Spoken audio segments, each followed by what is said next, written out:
Si vous appelez Sanxic, tous sont au studio des capteurs. Je vous transmettrai les nouvelles du Venezuela. Des sources évoquaient une possible invasion du Venezuela par les États-Unis sous peu. Le Miami Herald rapporte que le gouvernement Trumpen prévoit d'attaquer bientôt les principales bases militaires du Venezuela. Selon le contenu du reportage, les États-Unis sont actuellement prêts à effectuer des frappes de précision sur leurs cibles, et il est très probable que les frappes aériennes aient lieu dans quelques jours, ou même dans quelques heures. Cette opération vise principalement à déstabiliser l'ordre de crise imposé par les cartels au Venezuela. Il apparaît que l'objectif dépasse l'éradication des organisations de trafic de drogue, visant aussi les forces militaires et politiques associées aux cartels.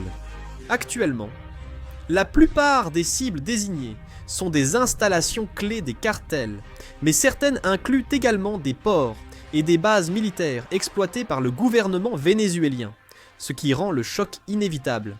Certains gouvernements estiment que des zones visées par les États-Unis sont stratégiques car reliées aux routes maritimes du Venezuela. Leur attaque entraînerait inévitablement un chaos économique.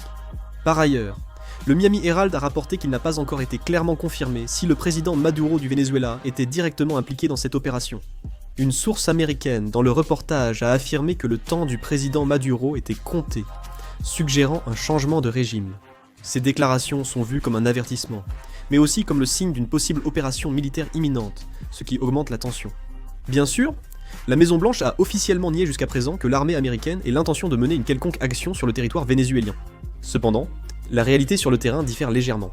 Dans l'ensemble du Venezuela, des phénomènes de brouillage, système, de positionnement global à grande échelle ont récemment été signalés, ce qui est généralement considéré comme un signe typique de la préparation d'opérations militaires de grande envergure ou de guerre électronique. Dans certaines régions, on signale des trajectoires d'avions de reconnaissance américains, et le groupe aéronaval du porte-avions General Ford approche des eaux proches du Venezuela.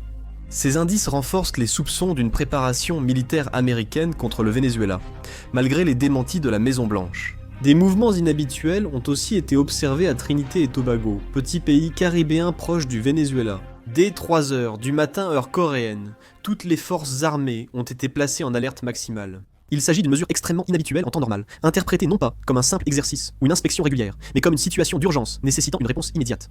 Les autorités militaires locales Krajat ont ordonné à toutes les unités de maintenir un état de préparation au combat immédiat, et il a été rapporté que toutes les permissions et congés du personnel militaire ont été entièrement suspendus. En particulier, tous les soldats qui étaient en permission ont reçu l'ordre de regagner leur unité avant 5 heures du matin heure coréenne. Un tel ordre constitue clairement une réponse d'urgence dépassant la vigilance habituelle pour la défense régionale. Une unité d'entraînement militaire américaine est actuellement à Trinité et Tobago. En cas de guerre, cette région près du Venezuela servirait de base avancée stratégique pour les forces américaines dans les Caraïbes. La proclamation de l'état d'alerte maximale vise probablement à prévenir d'éventuelles actions militaires ou affrontements imprévus dans la région voisine, au-delà de la seule défense locale. On dit que les autorités militaires ont ordonné de vérifier munitions et équipements des principales unités. Surtout, le relèvement du niveau d'alerte de l'ensemble de l'armée à ce moment précis attire l'attention, car il coïncide presque exactement avec les mouvements militaires américains détectés à proximité du Venezuela. Alors que des interférences radio et des instabilités du signal système de positionnement global sont signalées autour de l'espace aérien et maritime du Venezuela, il est difficile de considérer comme une coïncidence le fait qu'un pays voisin, où l'armée américaine mène des exercices, soit passé en état d'alerte maximale. Le gouvernement de Trinité et Tobago n'a pas précisé la raison, mais les médias locaux pensent qu'il s'agit probablement d'une mesure d'urgence demandée par les États-Unis. La tension gagne vite les habitants de la région. Le Venezuela a sollicité un soutien militaire de la Russie, de la Chine et de l'Iran. Je publierai une vidéo dès que j'aurai des nouvelles. Merci.